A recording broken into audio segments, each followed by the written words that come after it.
Des appels pour une résistance armée contre Israël dans la capitale allemande faits pacifiquement par quelques centaines de manifestants. Les organisateurs de cet événement sont contre toutes les formes de haine. Nous sommes des citoyens européens, nous respectons la loi. Nous devons protéger comme ça. Nous n'avons pas le choix. Nous devons protéger notre pays. Cela fait plus d'une semaine que Donald Trump, le président des États-Unis, a fait cette annonce. J'ai déterminé qu'il est temps de reconnaître officiellement Jérusalem comme la capitale d'Israël. Sa rupture avec des décennies de politique étrangère américaine a suscité la colère dans de nombreux pays, en Allemagne aussi, où des scènes comme celle-ci sont rares. Les critiques dirigées contre Israël sont encore tabous en Allemagne, plus de 7 décennies après l'Holocauste, un événement sans pareil aujourd'hui commémoré dans le cœur de la capitale.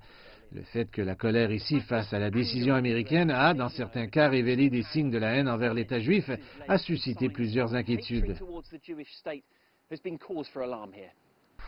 Vendredi, le président allemand était le dernier politicien à condamner les rapports d'antisémitisme.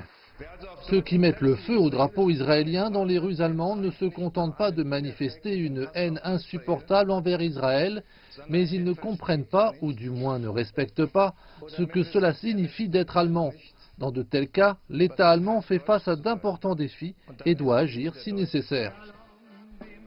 Quelques incidents isolés n'ont pas perturbé les célébrations de Hanouka, bien que les dirigeants juifs soient inquiets. Bien sûr, c'est très inquiétant quand on voit les drapeaux d'un pays, de n'importe quel pays, être brûlés en public. Quand on entend des slogans comme « Israël, les meurtriers d'enfants », bien sûr, c'est très inquiétant.